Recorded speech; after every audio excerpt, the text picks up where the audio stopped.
Bienvenidos entonces a esta sesión 1 de nuestro curso de patologías de estructuras de hormigón armado y reparación de estructuras de hormigón armado. Y vamos a comenzar con esta primera sesión dentro del capítulo de procesos patológicos, en donde vamos a hacer una introducción y definiciones de términos que vamos a utilizar durante todo el desarrollo del curso. Una advertencia que hay que hacer en este caso es la siguiente. La disciplina de la patología de construcciones abarca muchísimas ramas del conocimiento, no solamente de la ingeniería civil, sino que nos vamos a ver enfrentados a procesos físico-químicos, a procesos microbiológicos, a una cantidad de conocimientos que sí pertenecen a la ingeniería civil, que son conocimiento de tecnología de materiales, de análisis estructural, de diseño estructural, etc. Y son las herramientas de las cuales nos vamos a valer para poder enfrentar los problemas de patología que se presentan dentro de las estructuras de hormigón armado. Esto estamos restringiéndonos al tema de las estructuras de hormigón armado porque si hablamos de patología en general de la construcción, los problemas son infinitamente mayores. Y las disciplinas que hay que abarcar todavía son más complejas. Vamos a comenzar haciendo definiciones, entonces, y una introducción al significado de la patología dentro de la construcción. De acuerdo a una definición estricta de la Real Academia Española, se define la palabra patología como la parte de la medicina que estudia las enfermedades o el conjunto de síntomas de una enfermedad. Por su parte, define la palabra enfermedad como alteración más o menos grave de la salud, pasión dañosa en lo moral o espiritual o anormalidad dañosa en el funcionamiento de una institución, colectividad, etc. Hago esta definición estricta por lo siguiente. Mucha gente entiende que la patología de la construcción lo entiende como una extensión de la definición de lo que son las patologías dentro de la medicina. Pero si uno se acerca o se va directamente a la definición estricta, conjunto de síntomas de una enfermedad y que una enfermedad es una anormalidad dañosa en el funcionamiento de una institución, colectividad, etc. En ese etcétera está comprendido todo lo que es cualquier actividad humana y dentro de ellas están las construcciones. Entonces, efectivamente es el conjunto de síntomas de una manifestación o de una anormalidad dañosa en el funcionamiento de una construcción. En este caso, como decimos, lo vamos a restringir a lo que es el hormigón armado. Entonces, repasando, es el conjunto de síntomas de una anormalidad dañosa en el funcionamiento de una construcción de hormigón armado. Esa es la definición estricta que nosotros entendemos o vamos a entender de aquí en adelante cuando nos refiramos a patologías de la construcción o de las estructuras de hormigón armado y la parte complementaria que es una vez descubierta cuál es la patología o cuál es la enfermedad que está sufriendo nuestra construcción o la anormalidad dañosa, vamos a buscar cuál es la solución para esa anormalidad dañosa. Y en esa búsqueda de la solución nos vamos a encontrar con que no solamente debemos buscar la solución al problema evidente, sino que hay que buscar una causa que fue la que generó esa anormalidad dañina dentro de nuestra construcción, eliminar la causa, porque eso es realmente subsanar el problema, y luego sí detenernos en el proceso de reparación o de restauración, que son palabras que vamos a definir en breve.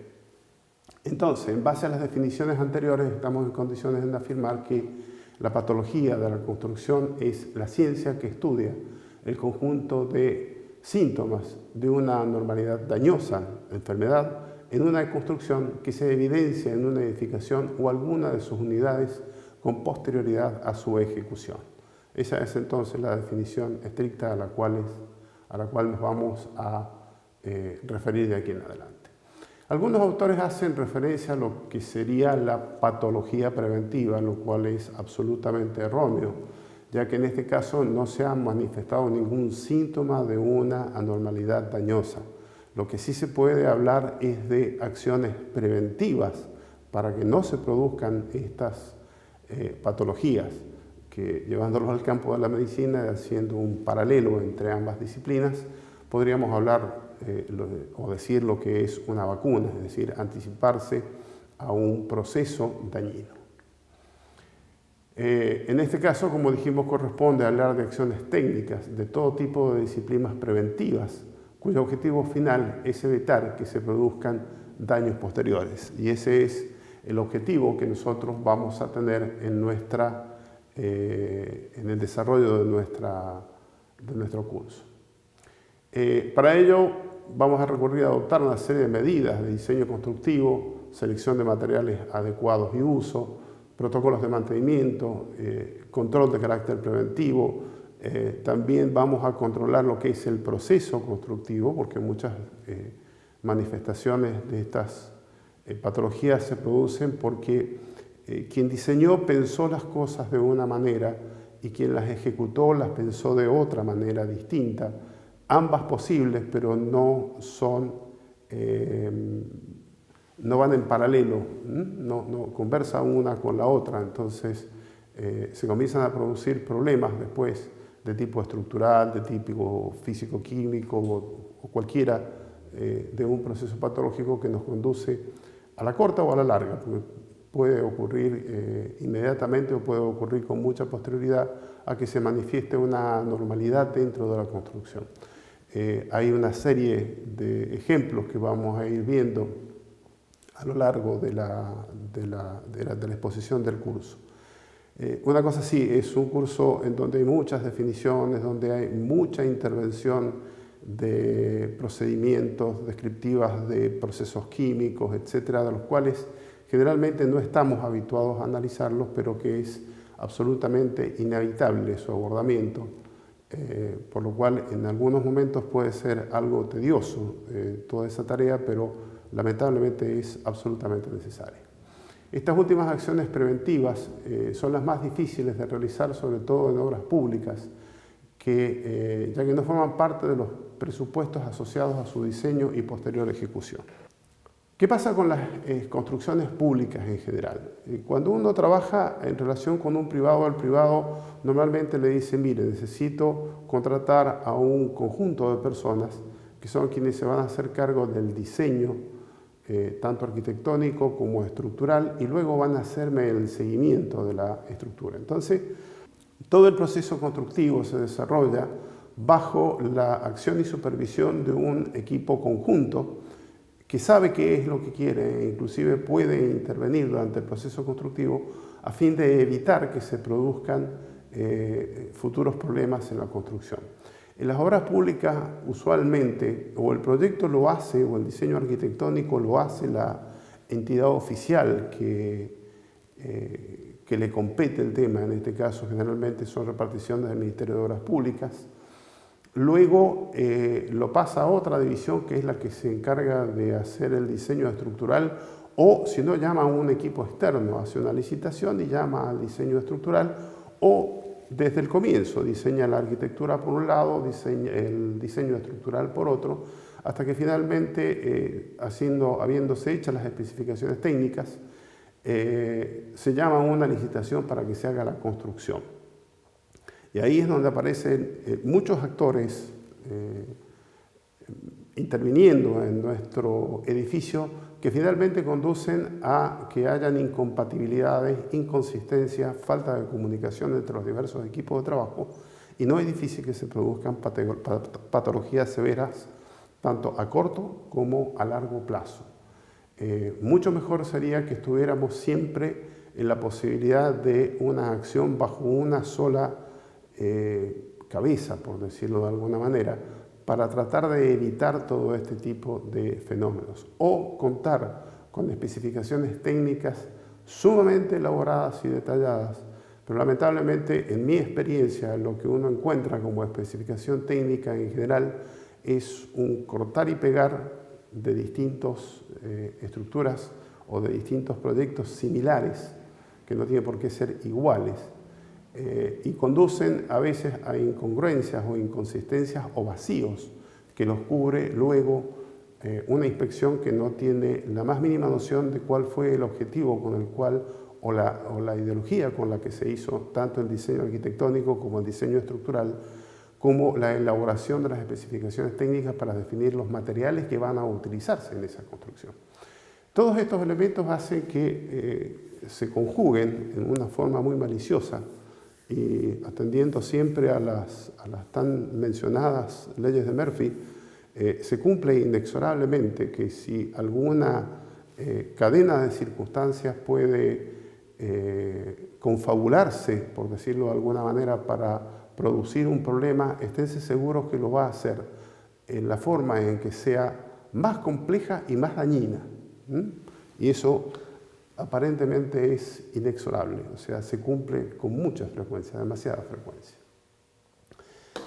Para afrontar un problema de patología de la construcción se requieren amplios conocimientos de muchas disciplinas, como son la propia física, la química, el análisis estructural, la tecnología de materiales, el diseño estructural, de mecánica de suelos, procesos constructivos, métodos de fabricación y colocación de materiales, tratamientos posteriores a la ejecución, métodos de protección que se emplean para esa construcción. Ya vamos a ver que hay infinidad de problemas que tenemos en los materiales de los cuales tenemos que protegerlos y todo eso debiera cubrirlo a las especificaciones técnicas y lamentablemente eso no ocurre.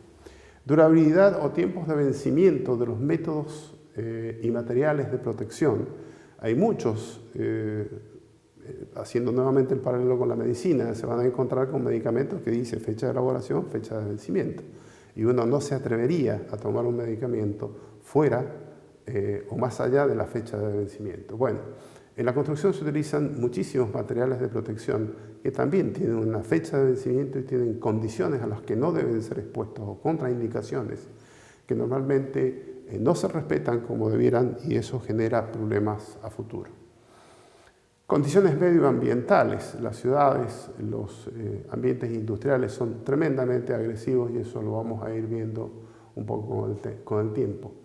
Geología y procesos geológicos. A mí me ha tocado tener que decir no a un diseño estructural o ya cuando estábamos en la construcción, decir no y retirarme de la obra porque las condiciones geológicas y los procesos geológicos me indicaban que los supuestos que habían habido para hacer el diseño de la estructura no eran consistentes con los procesos geológicos que yo estaba viendo en ese momento. Hasta tenemos problemas de microbiología también en procesos patológicos. Esta lista que hemos hecho, que es bastante larga y que, como verán, incluye conocimientos que no son habituales de uso cuando uno está sentado detrás de un escritorio diseñando una estructura. Esta lista es muy larga, pero no es excluyente y debe mantenerse siempre una mentalidad muy abierta para detectar las posibles causas de un síntoma y no dejarse llevar por una primera impresión.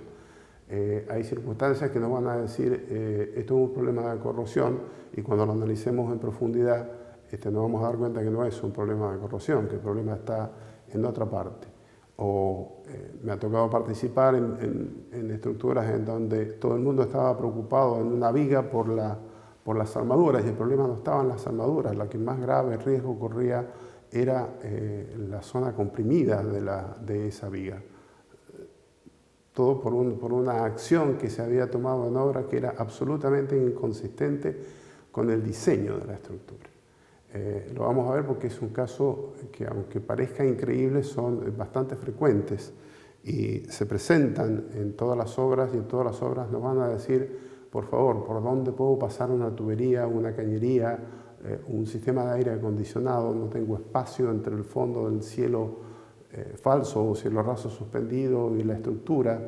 De esos hay miles de problemas que se presentan en las obras y es precisamente porque no ha sido un solo equipo el que ha intervenido, sino que han intervenido diversas especialidades y nunca ha habido alguien que coordine todas las especialidades para que no se produzcan ese tipo de conflictos y no conduzcan luego a toma de decisiones que conducen a severos problemas patológicos estructurales que después hay que resolver de maneras a veces no muy claras, porque hay una serie de circunstancias, como son las transmisiones de carga, las estructuras, muchas veces cuando uno las interviene ya están en carga, y dice la reforcé. Sí, la reforcé de aquí para adelante, pero la carga que ya estaba actuando, y esa no la puedo relevar.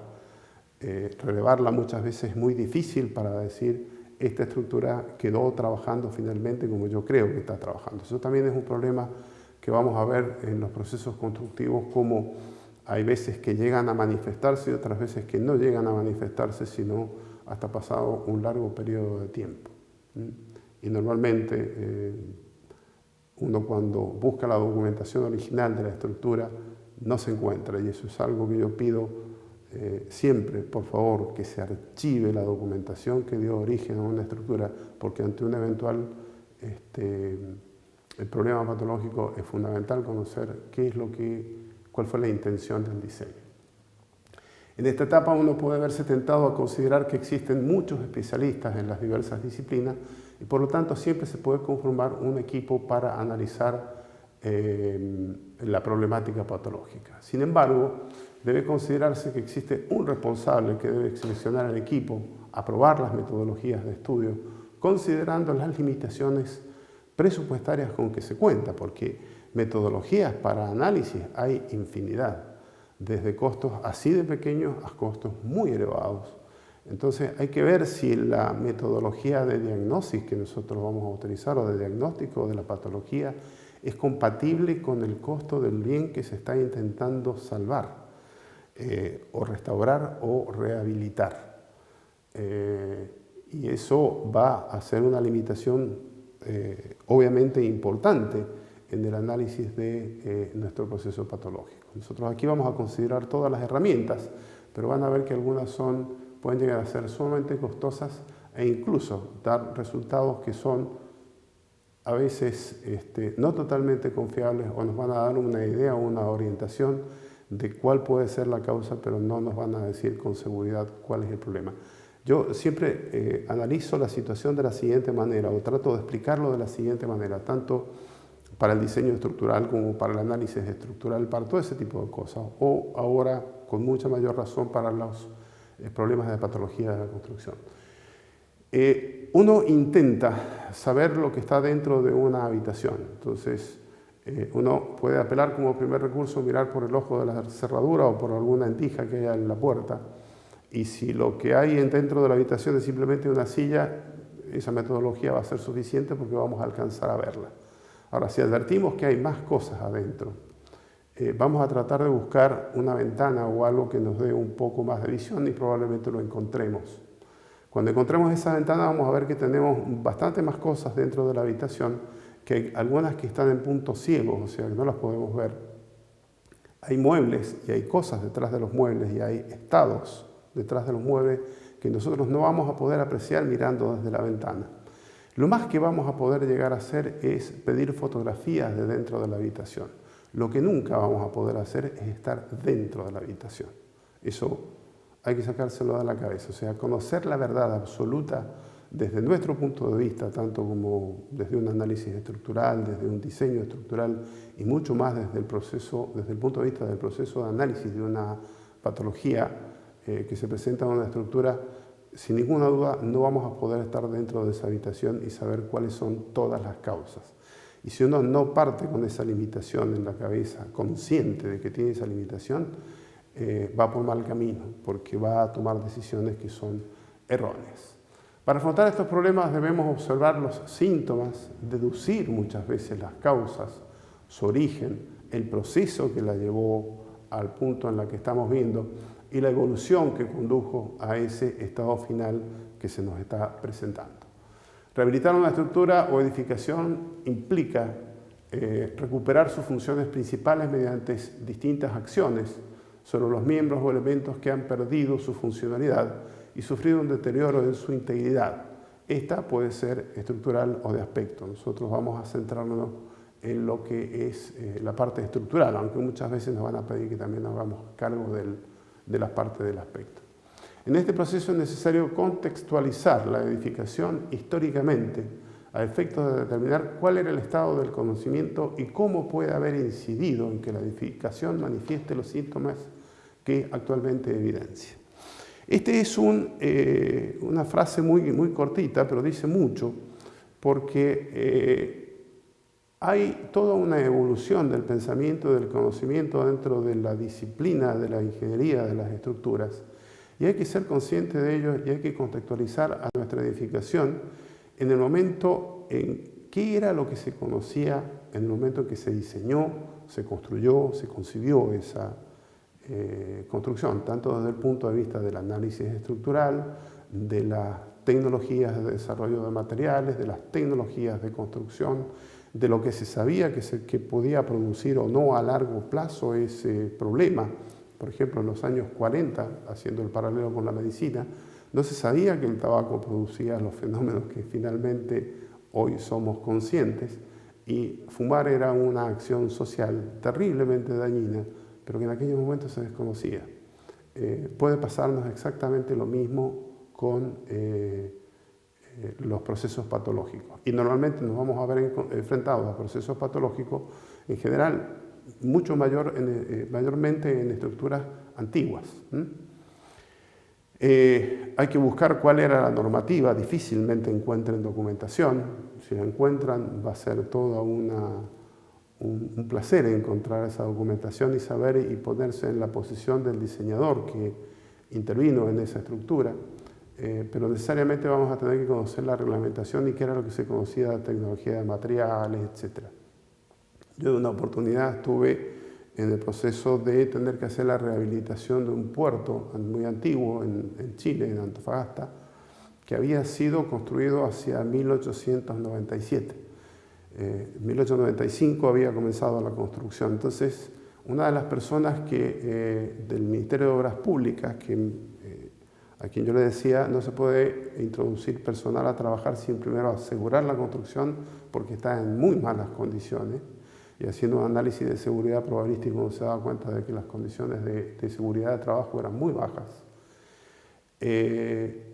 Y en mi análisis, desde el año 1895, asumí una capacidad resistente de la estructura y cómo habían ido influenciando los distintos procesos que yo tenía a la vista, que eran básicamente de corrosión, en el resultado final de esa estructura.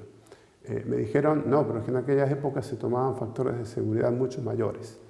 Les comunico que las primeras normas comenzaron hacia 1914-1915 en el mundo. Así que nos estábamos enfrentando en ese momento a una estructura en la cual ni siquiera había una norma que consultar, sino simplemente un estado del arte de lo que se hacía en aquella época, o de lo que podía llegar a conocerse en aquella época, y en función de eso comenzar a hacer nuestro análisis. Por eso es que el contexto histórico, a efectos de determinar cuáles pueden ser los orígenes de las causas, es sumamente esencial analizarlo en estos casos. Las lesiones son los síntomas finales de un proceso patológico, va a ser lo que tenemos a la vista. Resulta de primordial importancia conocer la tipología de estas lesiones, o sea, de qué provienen, de qué están hechas estas lesiones, cuáles son las causas más evidentes de ellas, ya que constituyen el punto de partida de todo estudio patológico, y de su identificación depende un correcto diagnóstico, y a partir de ese correcto diagnóstico definir un correcto tratamiento. Hay que ir de adelante hacia atrás, o sea, hay que ver qué es lo que tenemos como resultado y tratar de inferir qué fue el proceso que nos llevó a esa circunstancia. Las ciencias técnicas tenemos una gran ventaja en este sentido con respecto a las ciencias médicas, que son las que más han abordado este problema o este tema de patología. La ciencia médica es una ciencia de tipo protocolar, es decir, el tratamiento queda definido por el mayor número de aciertos que se tenga.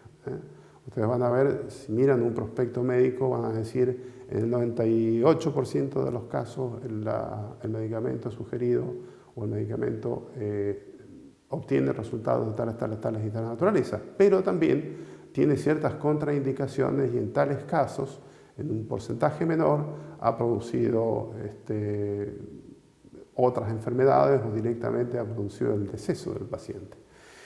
Entonces la medicina se mueve de esa manera, se mueve a través de la probabilidad. Tantos aciertos, la medicina dice, este medicamento está apto para que funcione, vamos a tener un daño colateral muy bajo.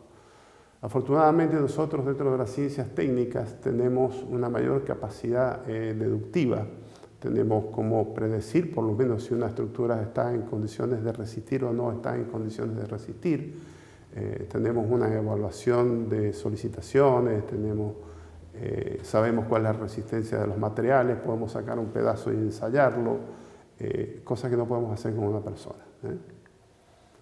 El conjunto de lesiones que puede observarse como resultado de una patología determinada puede ser muy variada y dada la diversidad de elementos funcionales que puede poseer una edificación. O sea, desde el punto de vista estructural pueden ser tantísimas las situaciones a las que nos veamos enfrentados que es imposible, yo creo, hacer un catálogo universal que nos diga tal problema, tal solución como hace la medicina o el camino único que tiene reservado la medicina para proceder.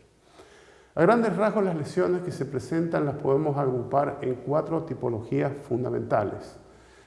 Son físicas, son mecánicas, son químicas o son biológicas. Esas son las lesiones, o sea, lo que tenemos a la vista. Las lesiones físicas, nosotros podemos evidentemente decir tenemos humedad. Esta se produce cuando existe, por supuesto, una gran cantidad de agua, mayor o menor al considerado como normal o necesario en un elemento material o elemento constructivo. Podemos distinguir dentro de lo que son los efectos de humedad 6 casos principales. Tenemos agua de obra generada por el propio proceso constructivo, ya sea cuando no se ha propiciado su evaporación o cuando no se ha provisto de barreras adecuadas para evitar su evaporación o su ausencia. Capilar, el agua que proviene del suelo y asciende por elementos verticales o que, estando en contacto con el agua, va a avanzar hacia el interior de la construcción una determinada cantidad por efecto de capilaridad. Humedad de condensación, esta humedad está presente en la mayoría de las construcciones, diría el 99%, salvo que esté en el desierto.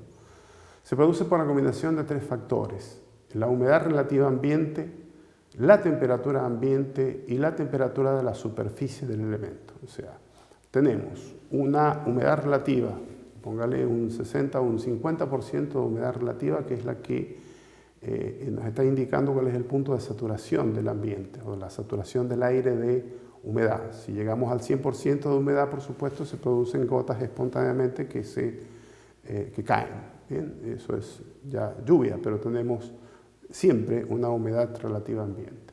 Y tenemos una temperatura ambiente y el objeto sobre el cual se puede o no producir la condensación tiene su propia temperatura.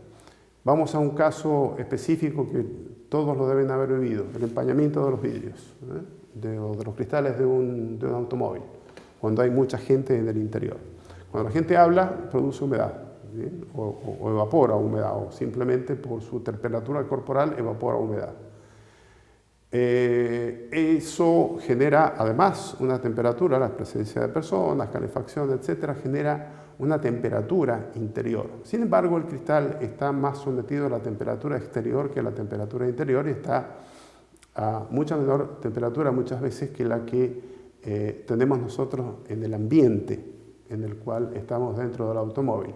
Y eso conduce a que finalmente la humedad relativa comience a condensarse. O sea, hay una temperatura y esa temperatura consigue que el vapor o la tensión de vapor baje y se transforme directamente en agua. Y eso es lo que produce el empañamiento de los cristales. Solución: igualar la temperatura exterior con la interior. Bajemos los vidrios, inmediatamente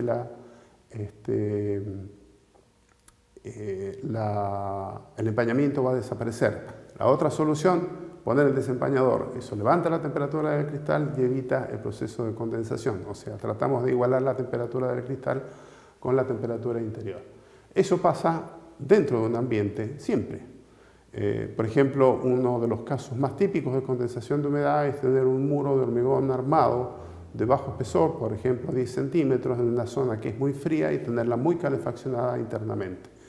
Evidentemente va a producir condensación interior porque la el hormigón va a estar más a la temperatura exterior o por el efecto de la temperatura exterior va a estar unos grados, bastantes grados más abajo de lo que está la temperatura ambiente interior, y si hay la humedad suficiente va a producirse el efecto de condensación. Humedad higroscópica se produce por la presencia de sales en los elementos que absorben la humedad en forma de vapor que existe en el ambiente.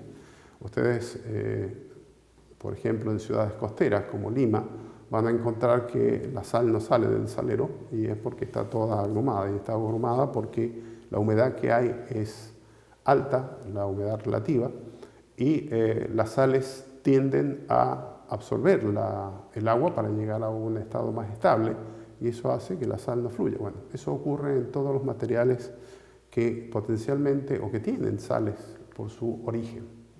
La mayoría de los materiales proviene de la naturaleza, proviene del suelo. Obviamente va a tener sales. Humedad accidental producida por una rotura local de tuberías de conducción. En muchas ocasiones resulta muy difícil ubicar ese punto exacto de pérdida, pues por donde aflora la humedad en general no coincide con el punto de la pérdida. ¿Por qué? Por ese fenómeno de capilaridad. Se produce la pérdida en este punto, pero este punto tiene una densidad mucho mayor que el que está al lado, entonces el agua corre hacia un costado y nos aparece a 2 o 3 metros del lugar que es original. A más de uno le habrá pasado que ha tenido una pérdida, por ejemplo, en el sector de sanitarios o de un baño, y aflora la humedad por acá, comienza a picar, y termina descubriendo toda la cañería, y la pérdida en la cañería estaba en un lugar que no tenía nada que ver con el lugar por donde se manifestó. Esas son todas las humedades que nosotros podemos encontrar dentro de un proceso o vinculadas a un proceso patológico. Erosión de material o transformación superficial de un material. Esta puede ser total o parcial. La erosión se produce por la acción física en general de agentes atmosféricos, generalmente aire y agua. En otras circunstancias se produce por la presencia de agua y bajas temperaturas, efectos de heladicidad. Es decir, la superficie del hormigón puede absorber una cantidad de agua de la humedad que hay, o porque llovió antes de nevar. Eso es un fenómeno muy común, muy corriente. La superficie estaba saturada unos milímetros hacia adentro de la zona que estaba en contacto con el agua. Por ejemplo, son casos típicos de cordillera, de caminos de cordillera. Llovió, quedó saturado el pavimento, llega la noche, baja la temperatura por debajo de 0 grados, se congela. El agua, cuando se congela, aumenta un 14% su volumen y empieza a producir la destrucción de las capas superficiales del hormigón, y eso avanza con el tiempo hasta terminar por erosionar completamente el elemento. Aumento del 7% de volumen, lo que destruye superficialmente aquellos materiales de baja resistencia a atracción, fenómeno que también se lo denomina como meteorización. Es decir, meteoros son los agentes naturales. La lluvia es un meteoro.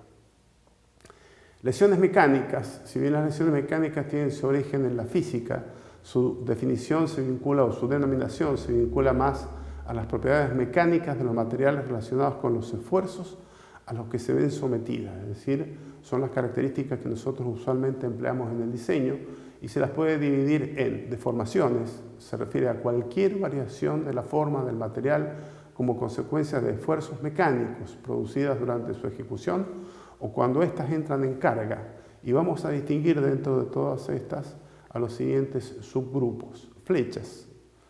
Las flechas son deformaciones que se producen en las vigas, generalmente. Las indicamos como flecha en vigas, también se produce en arcos, en elementos que están en compresión, etc. Existen deformaciones totales, y estas son importantes cuando superan los valores previstos.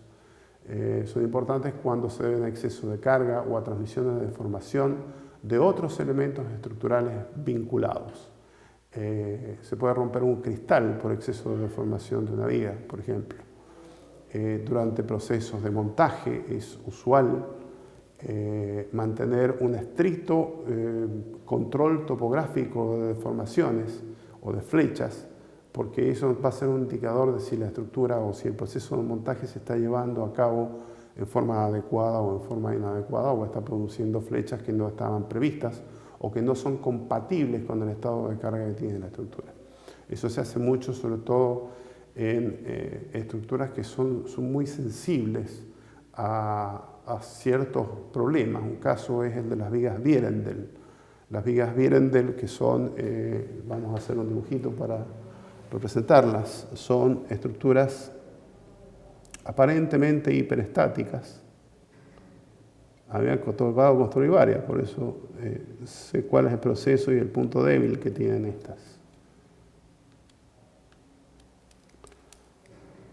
Una viga Vierendel puede tener varios niveles de vigas y columnas, disculpen lo burdo del dibujo, y está apoyada en los extremos. Y estas vigas resisten por los esfuerzos normales de corte y flexión que se producen en los nodos. Son falsamente hiperestáticas. Uno las mira y dice, oh, debe tener un grado de hiperestaticidad muy alto. No, en realidad es una viga que ha sido reemplazada por un esqueleto, pero es un solo elemento, y la falla en cualquier punto de ese elemento conduce a la ruina completa de la estructura. Al mismo Vierendel se le cayeron varias estructuras antes de darse cuenta de este fenómeno. En estas, cuando uno las está liberando a carga o cuando las está cargando, y sobre todo pueden ser estructuras de hormigón o metálica, normalmente se controla con mucho cuidado la flecha que hay acá, porque esa flecha puede ser un indicador de que algo está pasando en la estructura durante su proceso de carga que nos conduce a deformaciones no previstas o anormales. Ese es un caso muy típico en el cual uno dispondría, sin pensarlo dos veces, hacer un control de flechas. Y esa es una acción cuasi preventiva, porque si hay un daño, efectivamente el daño ya está y después va a haber que repararlo. Pandeos se producen como consecuencia de esfuerzos de compresión que superan la carga crítica de un elemento. Este esfuerzo de compresión puede o no haber sido previsto. Los montajes son procesos en los cuales hay que tener mucha atención sobre estos dos fenómenos de flechas o pandeos. Sabemos que todo elemento tiene una capacidad de carga crítica y podemos tener algún elemento y nosotros no lo sabemos porque simplemente estamos haciendo el montaje, no hemos hecho el diseño de la estructura, es lo que usualmente ocurre.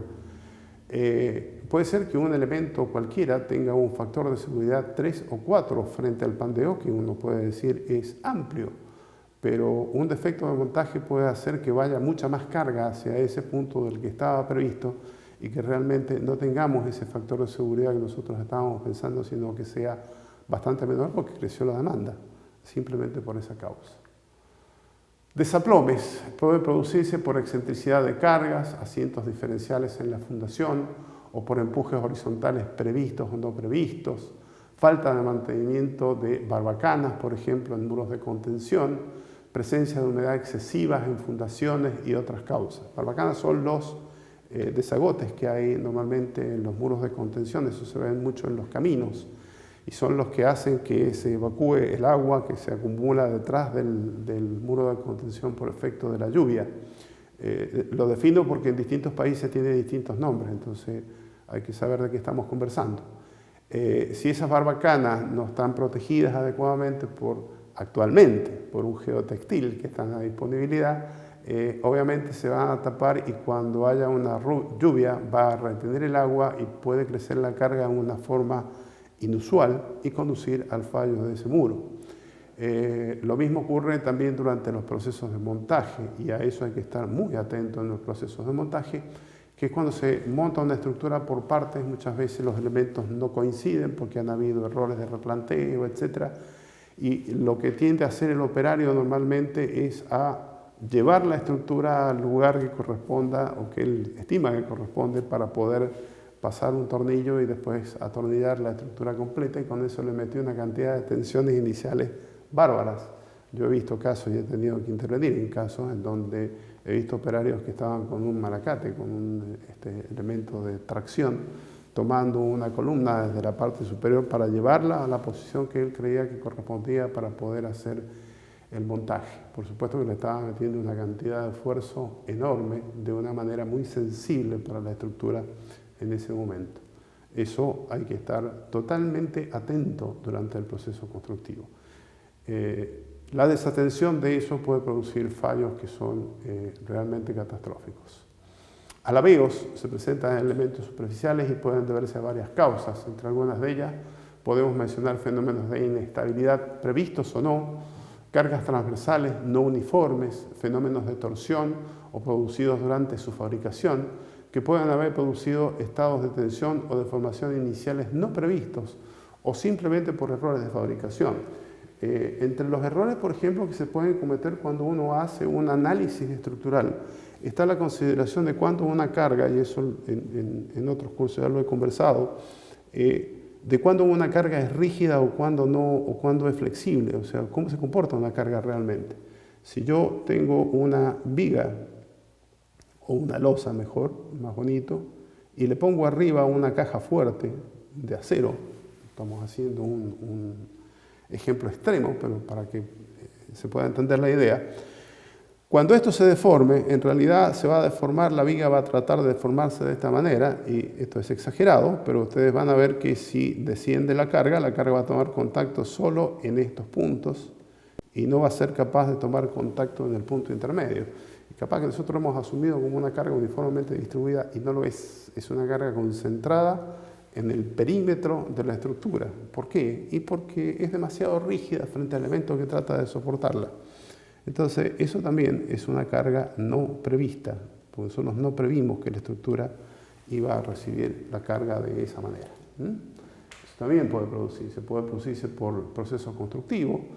Tuvimos una diferencia de nivel y decidimos colocar un elemento muy rígido para igualar el nivel y de ahí seguir construyendo y cambiamos la distribución de carga respecto a lo previsto sin ningún tipo de problema. Grietas.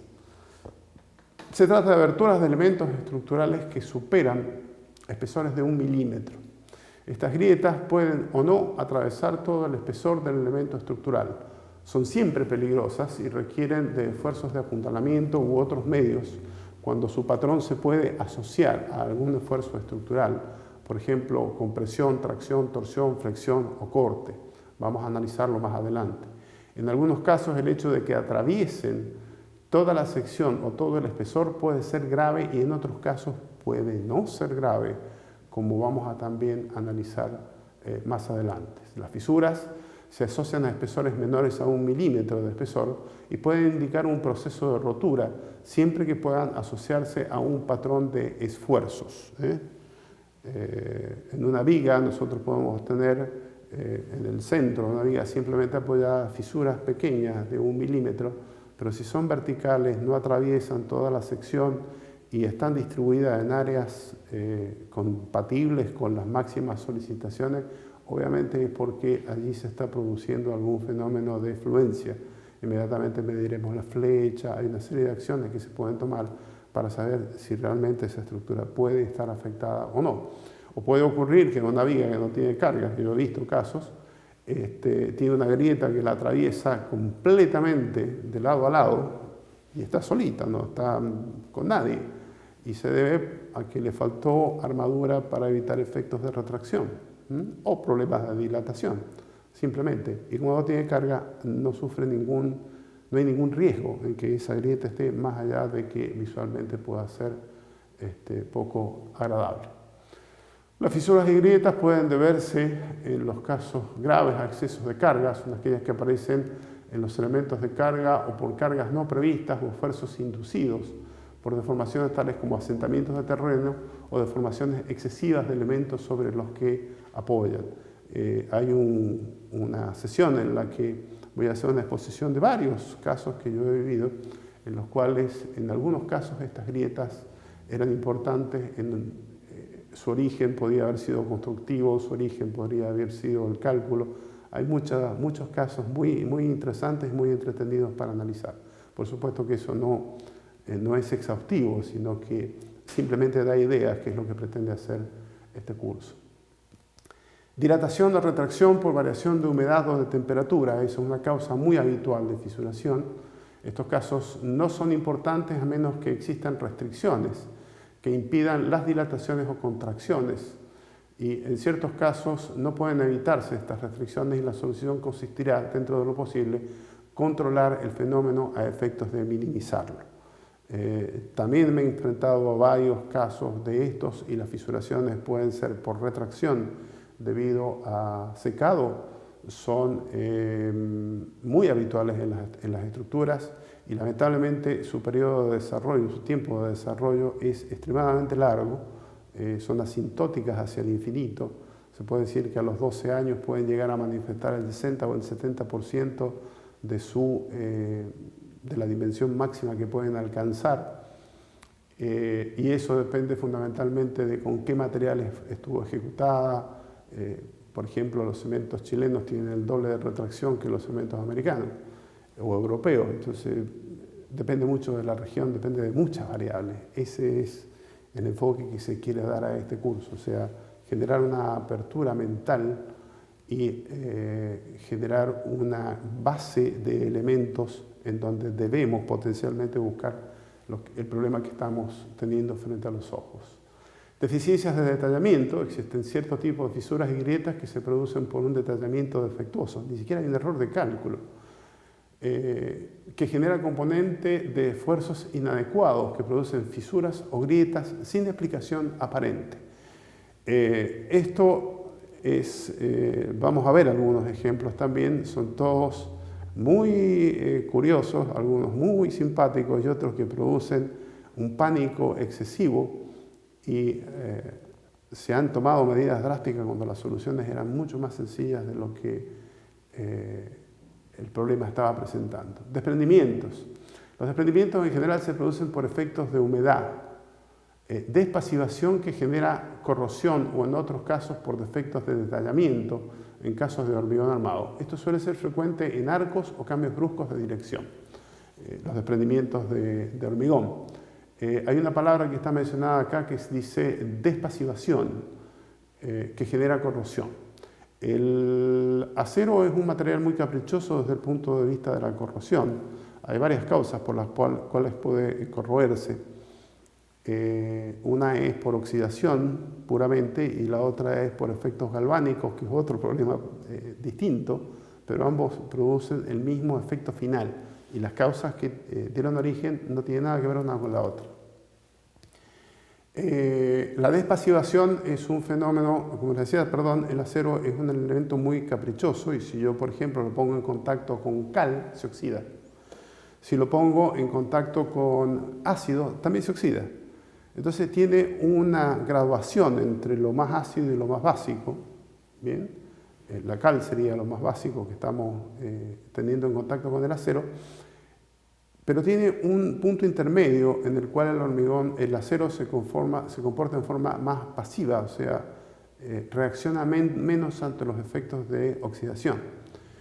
El hormigón tiene un pH que es la medida de la alcalinidad o de la acidez que tenemos en un medio. Un pH muy alto quiere decir que es muy alcalino y un pH muy bajo quiere decir que es muy ácido. Hay un valor de pH que está alrededor de 9, 10 aproximadamente, que es precisamente el pH que tiene el hormigón, por eso el acero dentro del hormigón está protegido o está pasivo o está pasivado, como se dice normalmente en la jerga.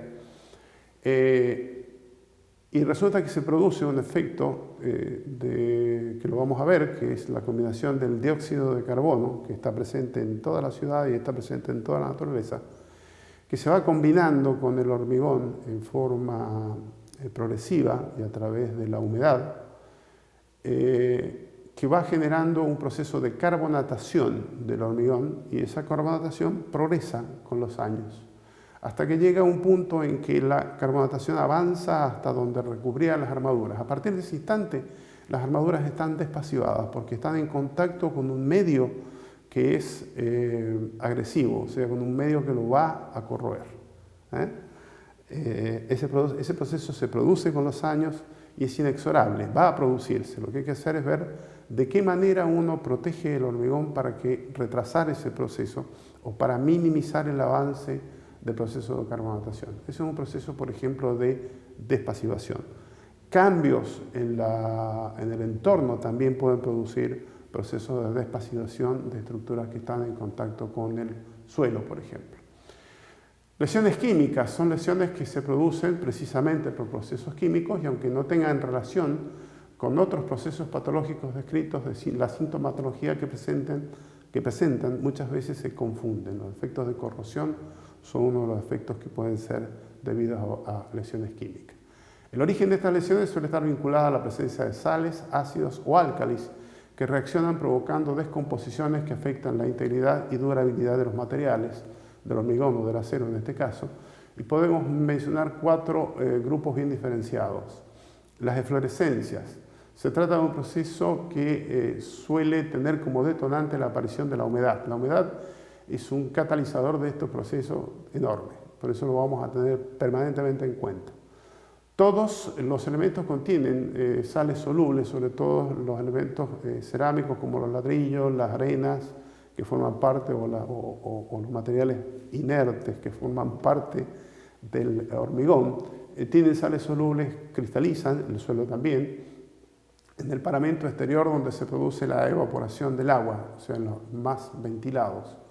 Estos cristales aumentan de volumen, son claramente visibles y existen 2 variantes. Sales cristalizadas que no provienen del material, proceden en cambio de materiales adyacentes. Eso suele observarse en columnas de hormigón armado en contacto con albañilerías, en que las sales pertenecen a los ladrillos o morteros de ion entre mal puestos. Por lo tanto, dentro de las estructuras de hormigón armado no podemos dejar de analizar lo que pasa como patología dentro de las mamposterías o de los ladrillos, porque pueden ser causales de efectos que estamos viendo en el hormigón. No podemos circunscribir no solamente el hormigón. Sales cristalizadas bajo el material se encuentran en oquedades que a la larga desprenden del material superficial. Se las denomina criptofluorescencias. ¿Bien? Y cripto viene de la palabra griega cryptus, que quiere decir caverna. O sea, son oquedades y en esas oquedades hay un proceso de ventilación que hace la manifestación de la eflorescencia, o sea, de la cristalización de las sales que aumentan también de volumen y generan desprendimientos superficiales cuando no aceleran procesos de corrosión. Oxidaciones y corrosiones constituyen un conjunto de transformaciones moleculares que conducen a la mutación de las propiedades mecánicas y pérdida de material.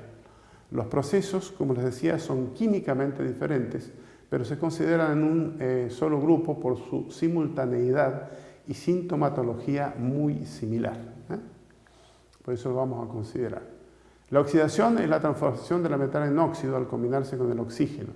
El óxido es una forma químicamente más estable del material y en general protege al material bajo su superficie. Eso es cierto en el caso del cobre, por ejemplo, en el caso del aluminio, se produce un proceso de oxidación superficial, que en el aluminio común, ustedes lo van a ver, le pasan la mano y les queda negro, las tiñe de negro a los dedos, y esa es la oxidación, y debajo del aluminio está protegido debajo de esa película.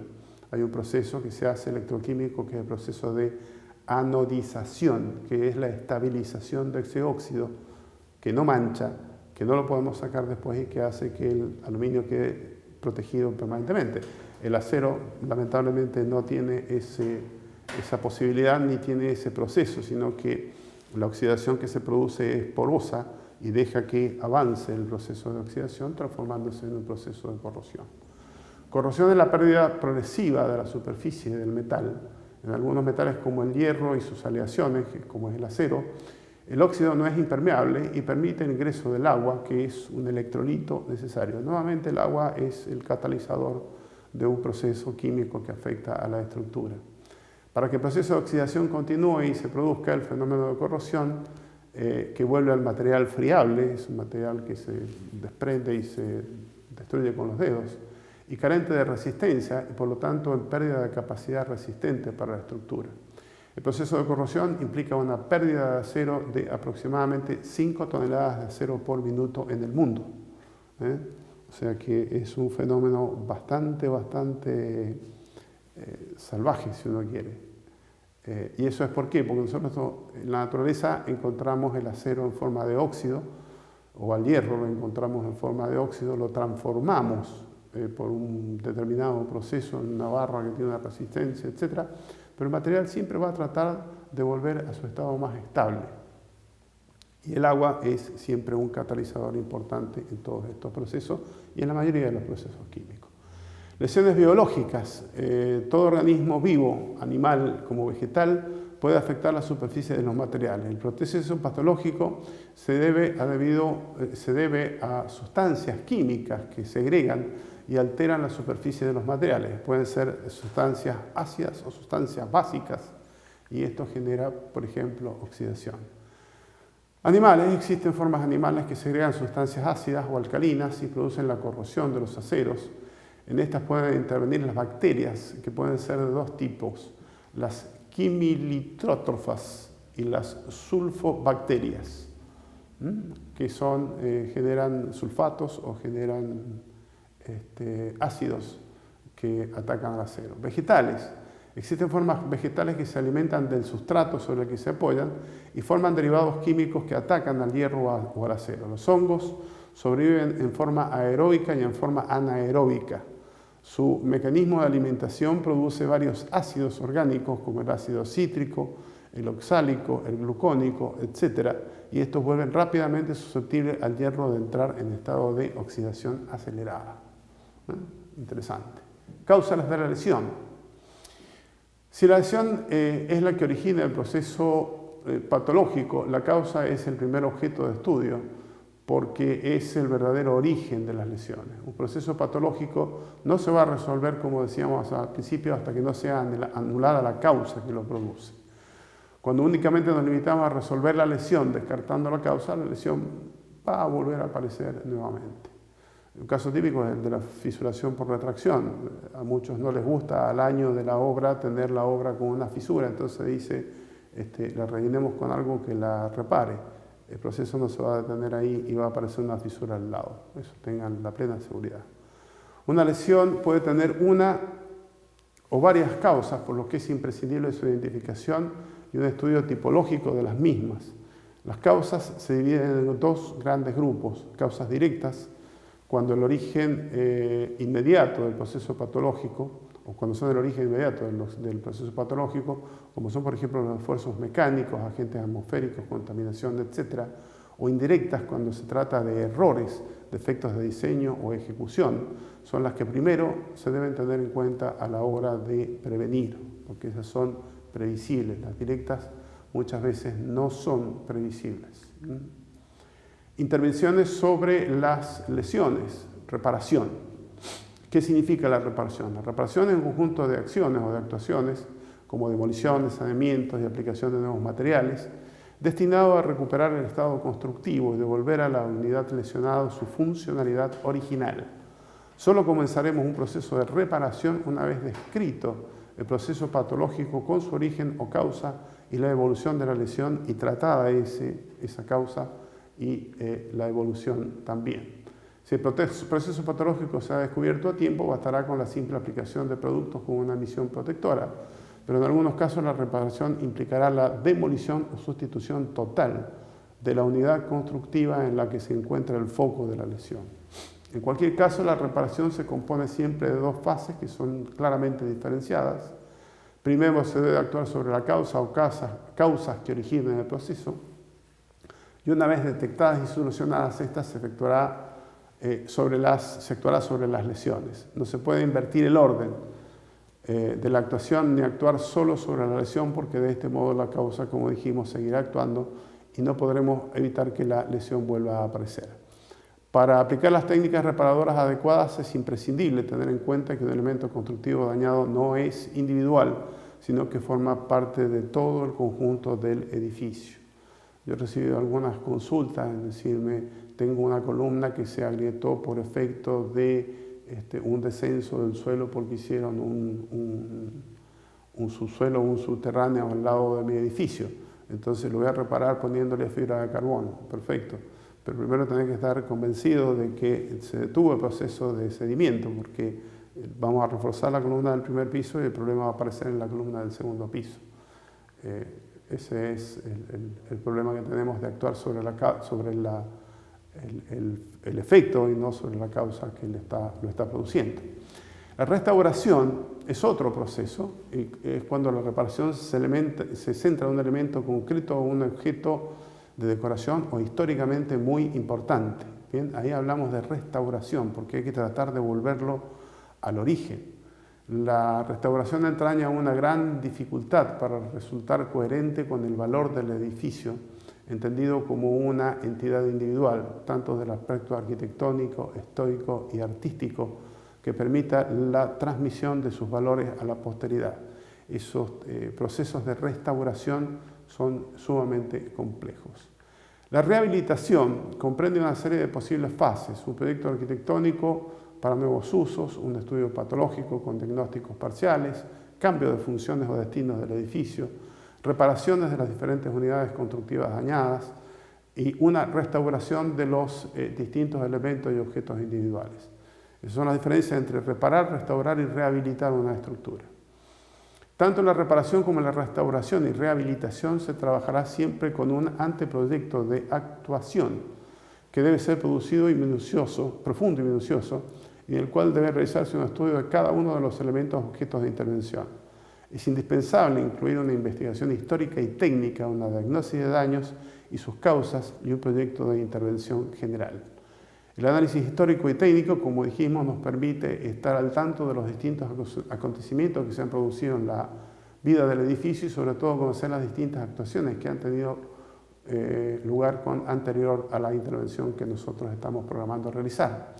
La diagnosis de daños y causas debe incluir un plano actual, pero apoyado en el primitivo, siempre que sea posible, mediante un sistema de fonometría para ubicar las distintas anomalías detectadas, comparar las propiedades de los materiales de las zonas dañadas y de las zonas sanas, estudiar la evolución de los materiales y analizar la influencia del clima y de los agentes contaminantes, sobre los distintos materiales y sobre materiales que son conexos con nuestra estructura.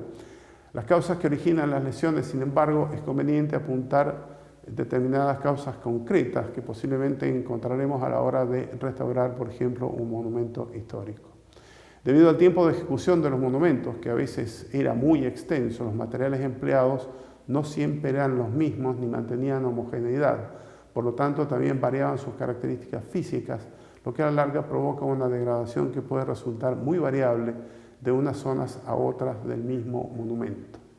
En los edificios antiguos, debido a la falta de ventilación, casi siempre se produce problema de condensación, porque las paredes están más frías que el aire interior, de ese fenómeno estuvimos hablando un poco, y la humedad relativa que suele superar el 70%.